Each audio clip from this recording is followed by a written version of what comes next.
किसानों पर कोरोना के साथ साथ कुदरत का भी प्रहार।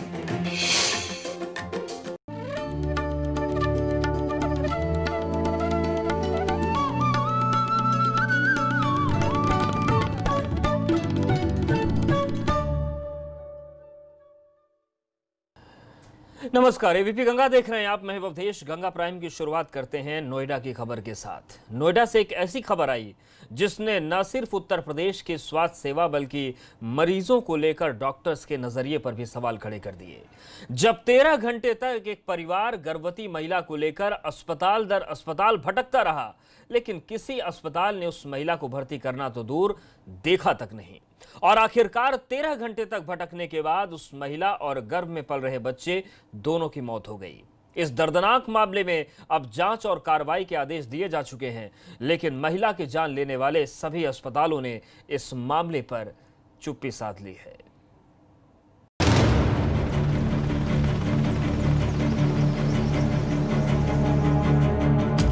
कोरोना के खिलाफ जंग में जिन डॉक्टर्स पर चंद दिनों पहले पुष्प वर्षा की जा रही थी, उन्हीं डॉक्टरों की चौखट पर इलाज के लिए चक्कर काटते काटते नोएडा की एक महिला और उसके गर्भ में पल रहे बच्चे दोनों ने दम तोड़ दिया। पहले अपनी वाइफ को ईएसआई लेके थे, ईएसआई वालों ने बोल दिया कि जाके सेक्टर 30 ले आओ। सेक्टर 30 वाले कहने लगे कि वहाँ ले आओ, क्या नाम है, शारदा में। शारदा के बाद फिर जिम्स ले गए। जिम्स वालों ने मना कर दिया कि हमारे पे कोई बेड खाली नहीं है। फिर घूम करके हम फोर्टिस आए, फोर्टिस वालों ने मना कर दिया। फिर हम वहाँ पर आए, क्या नाम है, उसमें मैक्स वालों ने भी मना कर दिया कि हमारे पे बेड नहीं है। तो कुल मिला के फिर हमारी एम्बुलेंस में डेथ हुई थी। फिर जिम्स में लास्ट में पहुँचे, फिर उन्होंने वेंटिलेटर वगैरह लगाया, लेकिन उससे कोई फ़ायदा नहीं हुआ। गर्भ में 8 महीने का बच्चा लेकर इलाज के लिए दर दर भटकने के बाद जिस महिला ने दम तोड़ा, उसकी मौत से पहले परिवार वालों ने एक दो नहीं बल्कि नोएडा और गाजियाबाद को मिलाकर कुल 8 अस्पतालों के चक्कर लगाए। सबसे पहले महिला को सेक्टर 24 के ईएसआई अस्पताल, फिर सेक्टर 30 के जिला अस्पताल, उसके बाद सेक्टर 51 के शिवालिक अस्पताल और फिर सेक्टर 62 के फोर्टिस अस्पताल ले जाया गया। वहां से दर्द से करा रही गर्भवती को सेक्टर 128 के जेपी अस्पताल, फिर ग्रेटर नोएडा के शारदा अस्पताल और गाजियाबाद के मैक्स अस्पताल ले जाया गया। कहीं कोई उम्मीद नहीं दिखी तो एक बार फिर परिवार वाले महिला को ग्रेटर नोएडा के जिम्स अस्पताल ले गए। लेकिन रात भर एम्बुलेंस एक अस्पताल से दूसरे अस्पताल का चक्कर लगाती रही और आखिरकार एम्बुलेंस में ही दर्द से तड़प रही महिला की मौत हो गई। करीब 13 घंटे एक बेबस पति अपनी पत्नी को एम्बुलेंस में पूरे नोएडा और गाजियाबाद में घुमाता है, लेकिन ये बहुमंजिला इमारतें, ये बड़े बड़े अस्पताल, चाहे वो प्राइवेट हो या सरकारी हो, वो उस महिला का इलाज नहीं करवा पाते हैं। सुना आपने, करीब 13 घंटे तक वो महिला और उसका परिवार इस उम्मीद से एक अस्पताल से दूसरे अस्पताल दौड़ते रहे, लेकिन न तो किसी डॉक्टर का दिल पसीजा और न ही किसी अस्पताल के दरवाजे खुले। नोएडा के सेक्टर 30 का ये जिला अस्पताल है, जो कि सरकारी जिला अस्पताल है, लेकिन यहाँ पे भी अगर बात करें तो खोड़ा की जिस गर्भवती महिला की मौत हुई है, उसके पति का आरोप है कि वो अपनी पत्नी को इलाज के लिए यहाँ पर भी लाया था, लेकिन जिला अस्पताल ने भर्ती करने से इनकार कर दिया था, जिसके बाद वो यहाँ से दूसरे हॉस्पिटल की ओर अपनी पत्नी को लेकर गया। इनमें से गाजियाबाद के मैक्स अस्पताल में जब एबीपी गंगा डॉक्टर से इस गैर जिम्मेदाराना हरकत के बारे में सवाल पूछने पहुंचा, तो जवाब देना तो दूर, हमारे संवाददाता को अस्पताल में घुसने तक नहीं दिया गया। नोएडा की सड़क पर एम्बुलेंस में दम तोड़ने वाली गर्भवती महिला के पति का आरोप है कि वो उसको लेके सरकारी और प्राइवेट 8 अस्पतालों में गया था। उसमें से एक अस्पताल गाजियाबाद का वैशाली का ये मैक्स सुपर स्पेशलिस्ट हॉस्पिटल है, जहां उस विजेंद्र का आरोप है कि वो अपनी पत्नी नीलम को लेके, जो 8 माह की गर्भवती थी, यहां आया था। लेकिन आरोप यह है कि इस अस्पताल ने भी बाकी अस्पतालों की तरह, चाहे वो सरकारी हो या प्राइवेट हो, उनको एडमिट नहीं किया, जिसके चलते तकरीबन 13 घंटे रोड पर रहने के बाद उस महिला की मौत हो गई। इस अस्पताल में हमने अंदर जाने की कोशिश की, बात करने की कोशिश की, लेकिन हमें रोक दिया गया। अभी भी एक शख्स आए हैं जो हमको रोक रहे हैं। क्यों, क्या कारण है, आप क्यों रोक रहे हैं? क्यों रोक रहे हैं आप ये बताइए। आप हाथ मत लगाइए, एक बताए, आप हाथ ना लगाएं सर। ये 1 मिनट सर, आप हाथ ना लगाएं ना, हाथ ना लगाएं सर। आप बिना परमिशन सर, मैं रोड पर हूँ, मैं आपके प्रीमिसेस में नहीं हूँ सर। मैं आपके प्रीमिसेस में नहीं हूँ सर, मैं रोड पर सर हूँ। ऐसा ना बना रोड पर नहीं रोक। नहीं सर बना एक मिनट सर हाँ बताइए। नहीं हाथ नहीं लगाएंगे सर आप। बिना परमिशन नहीं कर सकते सर ये हाथ नहीं लगाएंगे सर। इधर लगाओ, इधर लगाओ इनकी तरफ। सर आप ये बताइए, हम रोड पे खड़े हैं ना सर। लेकिन एबीपी गंगा पर डॉक्टर की संगदिली की एक खबर दिखाने के बाद अब गौतम बुद्ध नगर के डीएम ने तेजी से जांच और कार्रवाई के आदेश दिए हैं। प्रकरण की जांच अपर जिलाधिकारी वित्त राजस्व और मुख्य चिकित्साधिकारी करेंगे। अगर किसी ने लापरवाही की है सख्ती से कार्रवाई करेंगे। कोई भी अगर दोषी है तो बख्शा नहीं जाएगा। डीएम ने भले ही इस शर्मनाक मामले में जांच के आदेश दे दिए हैं, लेकिन इस घटना ने मरीजों को लेकर अस्पतालों और उसमें तैनात डॉक्टर्स के रवैये की कलई खोलकर रख दी है।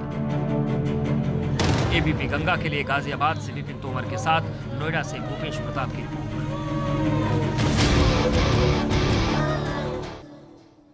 तो नोएडा से लेकर गाजियाबाद तक भटकने के बाद जान गंवाने वाली महिला के परिवार से गाजियाबाद के मजिस्ट्रेट ने मुलाकात की और उन्हें न्याय दिलवाने का भरोसा दिया है।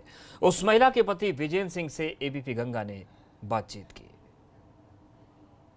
हमारे साथ इस वक्त विजेंद्र सिंह है जो कल अपनी पत्नी को लेकर नोएडा के तमाम अस्पतालों में गए, लेकिन उनको किसी भी अस्पताल ने भर्ती करने से इनकार कर दिया। 8 माह की गर्भवती थी वो, जो इलाज के अभाव में दम तोड़ दिया। हमारे साथ बातचीत के लिए मौजूद हैं, उन्हीं से जानेंगे पूरा वाकया क्या हुआ। अधिकारी ने आपसे संपर्क किया? कोई अधिकारी आपसे मिलने आया था? अभी आए थे, मजिस्ट्रेट साहब आए थे। हाँ, कह रहे ठीक है हम बात करते हैं, आगे कार्रवाई करेंगे। आश्वासन उन्होंने दिया है कुछ मुआवजा का या फिर कुछ क्या क्या कार्रवाई का क्या आश्वासन दिया है? कोई मुआवजे वगैरह का कोई नहीं है। बाकी मैं चाहता हूँ कि जैसा आज मेरे साथ हुआ है, भगवान ना करे किसी और बंदे के साथ में हो। ये देखो 2 जनों की जान गई है और खाली एक ट्रीटमेंट के चलते हुए, जहाँ की मैं शिवालिक से कंटिन्यू 4 दिन तो एडमिट मैंने रखा, फिर उससे पहले 2 दिन एडमिट रखा। अगर ऐसा कुछ होता भी है, प्राइवेट में कैश में ट्रीटमेंट करा रहा था, कम से कम मेरा 50,000 रुपये उसमें लग चुका था उसके ट्रीटमेंट में। हैं बिल वगैरह सब चीज़ है मेरे पास, उसकी सारे डॉक्यूमेंट्स हैं। फिर भी उन्होंने तुरंत ही अगले दिन जैसे आज डिस्चार्ज किया और सुबह मैं लेके गया, उन्होंने हाथ खड़े कर दिए कि हाँ जी ये तो हम नहीं ले सकते, अब तो मैंने गवर्नमेंट में ले जाओ। जाहिर तौर से बात है कि ये विजेंद्र सिंह है और इनकी पत्नी की कल इलाज के अभाव में मौत हुई है। एक के बाद एक कई अस्पताल में ये टहलते रहे, लेकिन किसी भी अस्पताल ने इलाज नहीं दिया। सब ने ये कहा कि ये कोरोना पेशेंट हैं, आप पहले जाके कोविड टेस्ट कराइए, तो किसी ने कहा कि आप यहाँ से लेके जाइए, हम इलाज नहीं कर सकते। जाहिर सी बात है कि 2 जिंदगियाँ तो खत्म हो गई, लेकिन पीछे 2 जिंदगियाँ छूट गई। एक उनके पति और एक छोटा बच्चा, जिसकी अब देखभाल कौन करेगा, कौन क्या करेगा, ये जाहिर तौर से बात है काफ़ी प्रश्न उठ रहे हैं। और प्रशासन ने कह दिया है हम जाँच कराएंगे, अब देखना है कि जाँच के बाद क्या नतीजे आते हैं। कैप्टन वीरपाल के साथ अविनाश तिवारी, एबीपी गंगा। बिल्कुल, ये भी एक सवाल है कि जो 2 लोग बच गए उनकी देखभाल कौन करेगा, क्योंकि प्रशासन तो केवल जांच करने के लिए बना है। नोएडा में गर्भवती महिला की मौत के मामले पर अब स्वास्थ्य मंत्री ने संज्ञान लिया है और इस मामले में महिला को भर्ती नहीं करने वाले सभी अस्पतालों की सूची तलब की, जिसके बाद उम्मीद जगी है कि उस महिला की जान लेने वाले अस्पतालों पर कार्रवाई हो सकेगी। ये मुझे इस घटना की जानकारी नहीं है, परंतु अभी जब मैं बहराइच जनपद में था तो आप ही की जैसे एक पत्रकार ने इस बात को रखा था, तो मैंने पूछा था कि किन किन अस्पतालों में गई थी, अगर उसका कोई नाम पता है या कोई हमको लिख के देगा, क्योंकि मेरे संज्ञान में तो आया नहीं, या हमारे वहाँ के मुख्य चिकित्सा अधिकारी के संज्ञान में आया होगा तो ज़रूर उसको उन्होंने लिया होगा, क्योंकि मेरे सामने नहीं आया। मैं सुबह से दौड़ा में निकला हूँ, तो अगर आ जाए तो मैं मुख्य चिकित्सा अधिकारी से पूछ लूँगा कि क्या मामला है, या कोई जाके वहाँ पर नोएडा में कंप्लेंट करें, वहाँ जिलाधिकारी के यहाँ किसी के यहाँ, तो हम लोग देख लेंगे। देश में लॉकडाउन के दौरान प्रवासी मजदूरों की दुर्दशा किसी से छिपी नहीं। पूरे देश ने देखा कि कैसे प्रवासी मजदूर सड़कों पर बेबस और लाचार नजर आए। और ऐसा ही एक और वाकया फतेहपुर से सामने आया, जहां पर आप भी डीएम पर सिर्फ लानत भेजेंगे। दरअसल जिले के डीएम के बंगले के सामने एक प्रवासी मजदूर जो कि झांसी से पैदल चलकर पहुंचा और बंगले के सामने पहुंचते ही जमीन पर गिर पड़ा। प्रवासी मजदूर घंटों गुहार लगाता रहा, लेकिन मदद के लिए कोई आगे नहीं आया। वहीं से गुजर रहे स्थानीय लोगों ने प्रवासी मजदूर के पैरों में छाले देखकर डीएम को फोन किया, लेकिन डीएम साहब का नंबर उठा नहीं। इसके बाद स्थानीय लोगों ने खाना पीना खिलाकर प्रवासी की मदद की और उसकी ड्रेसिंग कर एम्बुलेंस को फोन किया, जिसके बाद उसे क्वारंटीन सेंटर भेज दिया गया है। अस्पताल से पीपीई किट नहीं मिलती क्या आप लोगों को पेशेंट ले जाने के लिए? कोरोना वाली अलग है, गाड़ी अलग है ना, अलग है। तो आप कोरोना गाड़ी अलग है। यूपी के शिक्षक भर्ती को लेकर कई विवाद हैं। विवादों में एक नया उछाल आ रहा है अनामिका शुक्ला के नाम का। वही महिला जिस पर आरोप है कि एक साथ 25 कस्तूरबा स्कूलों में नौकरी करने और 13 महीने में 1 करोड़ सैलरी लेने का। अनामिका शुक्ला तो मिली नहीं, लेकिन अनामिका सिंह नाम की एक महिला पुलिस के शिकंजे में आई है। आरोप है कि वही अनामिका के नाम से नौकरी कर रही थी। कासगंज के बीएसए ऑफिस से गिरफ्तारी हुई है। तो इस मामले में पहली गिरफ्तारी आज कासगंज से हुई, जहां पर अनामिका नाम की जो महिला है ये बीएसए के पास पहुंच गई अपना त्याग पत्र देने। हालांकि मामला पहले से ही संज्ञान में था, इसलिए फौरन इस महिला को बीएसए ऑफिस से ही गिरफ्तार कर लिया गया। नाम है आपका? अनामिका। नाम के बताइए, आप जो है किस तरीके से किसके डॉक्यूमेंट्स में नौकरी कर रही थी? चल लगाया था किसी ने। क्या नाम था उसका? पीछे करो, फोन इसमें आ रहा है। नाम है आपका? अनामिका। नाम के बताइए, आप जो है किस तरीके से किसके डॉक्यूमेंट्स में नौकरी कर रही थी? चल लगाया था किसी ने। और अगली खबर मिर्जापुर से है, जहां पर दो पक्षों में मामूली विवाद पर भिड़ंत हो गई, जिसमें दोनों पक्षों ने एक दूसरे पर लाठी डंडों और ईंट पत्थरों से हमला बोल दिया। मामला मिर्जापुर के अहरौरा थाना क्षेत्र के बेलखरा इलाके का है, जहां पर गली में पटिया लगाने को लेकर दो पक्ष आपस में भिड़ गए और देखते ही देखते विवाद इतना बढ़ा कि महिलाएं भी सामने आ गई, एक दूसरे पर ईंट और पत्थर से हमला कर दिया। इसमें 4 लोग घायल हो गए। फिलहाल पुलिस ने इस मामले में मुकदमा दर्ज कर जांच शुरू कर दी। तो मिर्जापुर की तस्वीर है, जहां पर पटिया बिछाने को लेकर विवाद हो गया और देखते ही देखते पत्थरबाजी शुरू हो गई, मारपीट होने लगी। और देखिए आप किस तरीके से वहां पर पत्थर चल रहे हैं और एक दूसरे के खून के प्यासे ये लोग हो गए। पटिया लगाने को लेकर विवाद हुआ था, लेकिन विवाद इतना बढ़ा कि दो पक्ष आपस में पत्थरबाजी करने लगे। अहरौरा थाना क्षेत्र के ग्राम बेलखरा है, वहाँ पे दो पक्षों में झगड़ा हो गया था आपस में, दोनों पड़ोसी हैं।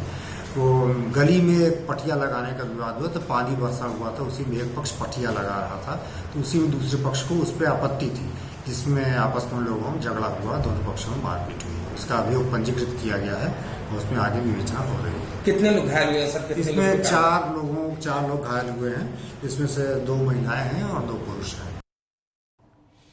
और अब आपको प्रयागराज से हैरान कर देने वाली तस्वीर दिखाते हैं। यहां पर आवास विकास कॉलोनी में एक बुजुर्ग महिला से चेन छीनने का वीडियो वायरल हुआ है। बुजुर्ग महिला सड़क किनारे घर के बाहर एक पेड़ के नीचे बैठी थी, तभी एक शख्स महिला के सामने आया और बहुत आराम से बुजुर्ग महिला की चेन छीनकर भाग गया। हालांकि इस दौरान महिला ने अपनी चेन को छुड़ाने की कोशिश की, लेकिन वो गिर गई। दिन दहाड़े चेन स्नेचिंग की वारदात पास में ही लगे सीसीटीवी में कैद हो गई। पुलिस सीसीटीवी फुटेज के जरिए स्नेचर्स की तलाश कर रही। तो देखिए ये आवास विकास कॉलोनी की तस्वीर है, जहां पर एक बुजुर्ग महिला पेड़ के नीचे बैठी थी घर के बाहर। तभी एक युवक आया और उसने गले में जो सोने की चेन उन्होंने पहन रखी थी वो खींच ली। हालांकि महिला ने उस चेन को छीनने की कोशिश की, लेकिन वो सड़क पर गिर गई और स्नेचर बड़े आराम से वहां से फरार हो गए। ये पूरी तस्वीर एक सीसीटीवी में कैद हो गई। अब पुलिस इसी फुटेज के आधार पर स्नेचर्स की तलाश कर रही है।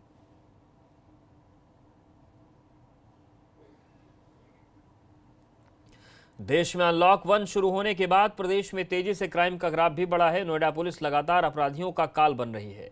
एक बार फिर नोएडा के सेक्टर 24 में पुलिस और बदमाशों के बीच मुठभेड़ हो गई। बदमाश पर 50,000 का इनाम था। दरअसल पुलिस चेकिंग कर रही थी, इसी दौरान बाइक सवारों ने पुलिस पर फायरिंग करनी शुरू कर दी।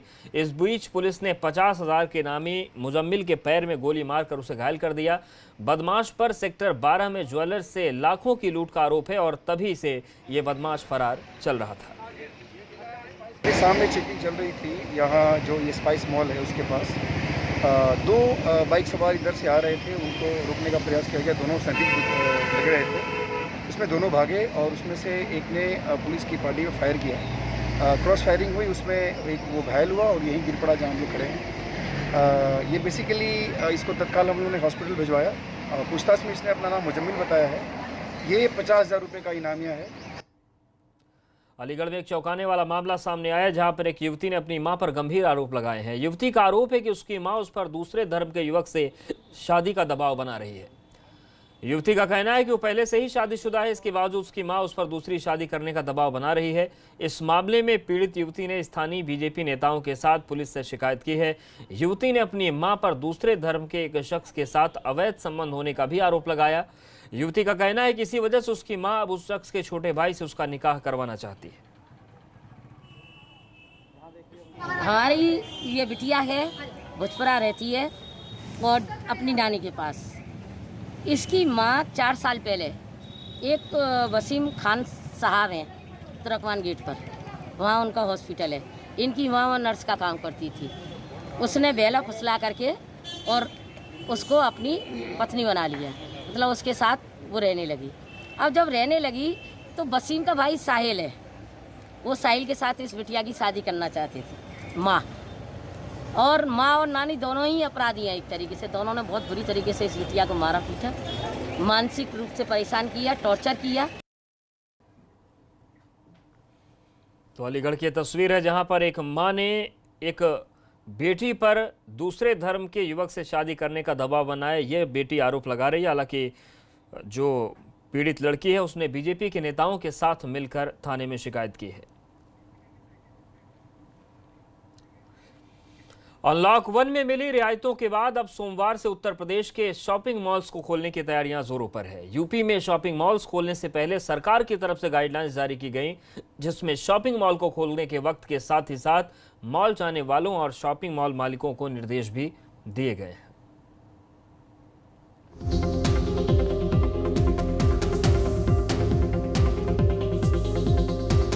कोरोना लॉकडाउन के चलते 75 दिनों से प्रदेश के बंद पड़े शॉपिंग मॉल्स सोमवार से एक बार फिर गुलजार होने वाले हैं।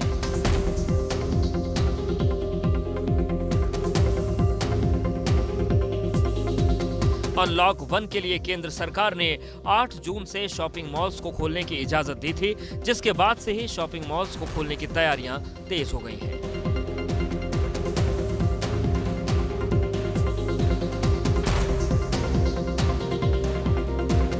सरकार की तरफ से मॉल्स खोलने के लिए गाइडलाइंस जारी कर दी गई हैं, जिसके बाद मॉल के अंदर सैनिटाइजेशन के साथ ही आने वालों के लिए सोशल डिस्टेंसिंग का पालन कराने के लिए इंतजाम किए जा रहे हैं।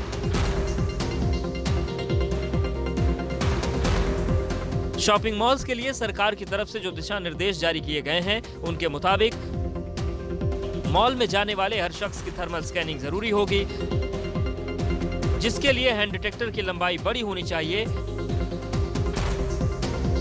इसके अलावा बिना मास्क के ग्राहकों को मॉल के अंदर एंट्री नहीं मिलेगी। इसके साथ ही मॉल का रोजाना सैनिटाइजेशन जरूरी होगा। मॉल में सिर्फ खरीदार ही जाएंगे, घूमने वालों को अंदर जाने की इजाजत नहीं होगी। मॉल सुबह 9 बजे से रात 9 बजे तक ही खुलेंगे। फूड कोर्ट में बैठकर भोजन करने पर मनाही होगी। सिर्फ होम डिलीवरी या पैकिंग की सुविधा होगी। इसके अलावा गेमिंग जोन और सिनेमा हॉल भी बंद रहेंगे। राजधानी के मॉल एक बार फिर से खुलने को तैयार हैं। 8 जून से राजधानी के शॉपिंग मॉल खुल जाएंगे और इसके लिए सभी मॉल्स में इस समय तैयारी भी की जा रही है। हम इस समय राजधानी के एक मॉल में मौजूद हैं और यहाँ पर हम बात करें अगर शुरुआत से, तो जो भी गाड़ी मॉल में एंट्री करेगी उसका सैनिटाइजेशन किया जाएगा।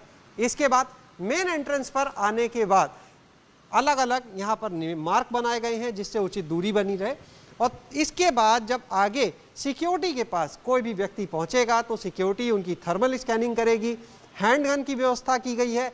इसके अलावा हैंडगन के अलावा यहाँ पर जो थर्मल कैमरा है वो भी लगाए गए हैं, जिससे कि एक साथ 8 से 10 लोग अगर आ रहे हैं और किसी में भी जो टेम्परेचर की रेंज सेट है, अगर हाई टेम्परेचर मिलता है तो वो बीप करने लगेगी। ये व्यवस्था एंट्री पर है, आप देख सकते हैं। सरकार की तरफ से दिशा निर्देश जारी होने के बाद लखनऊ की तरह ही प्रयागराज के शॉपिंग मॉल्स में भी तैयारियां तेज हो गई हैं और लोगों की सुरक्षा और उन्हें संक्रमण से बचाने के लिए कई पुख्ता इंतजाम किए जा रहे हैं। इसके अलावा ओपन एरिया वेटिंग हॉल तैयार किया जा रहा है और बच्चों और बुजुर्गों को बेहद जरूरी न होने पर मॉल नहीं आने की अपील की जा रही है। संगम नगरी प्रयागराज में भी शॉपिंग मॉल 8 जून यानी सोमवार से खोले जाएंगे। ये शॉपिंग मॉल 22 मार्च को जनता कर्फ्यू के दिन से बंद थे। मॉल खुलने पर लोगों में कोरोना का संक्रमण ना हो, लोग सुरक्षित रहें, इसके लिए खास इंतजाम किए जा रहे हैं। इस वक्त हम मौजूद हैं प्रयागराज के पॉश इलाके सिविल लाइंस के विनायक सिटी सेंटर मॉल में। आप देख सकते हैं कि मॉल खोलने को लेकर यहाँ जोरदार तैयारियाँ की जा रही हैं। अगर 500 से ज़्यादा की भीड़ आती है तो बाहर वेटिंग रूम 2 बनाए गए हैं, लोगों को वहाँ बिठाया जाएगा और जब अंदर की भीड़ खाली होगी तब उन्हें अंदर आने दिया जाएगा। बच्चों और बुजुर्गों को लेकर के खास तैयारियां की गई हैं। बच्चों और बुजुर्गों से अपील यही की जाएगी कि वो शॉपिंग मॉल के अंदर ना आए, अगर बहुत ज़रूरी ना हो तो, और अगर आते भी हैं तो वो जल्द से जल्द अपना काम निपटा कर वापस चले जाएं।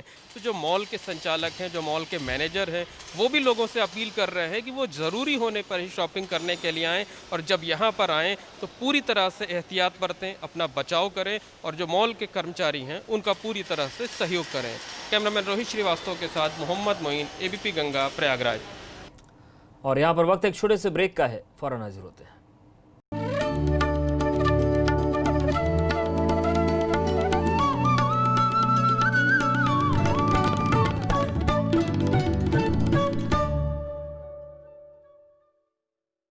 दांतों को जर्म्स से सुरक्षित रखने के लिए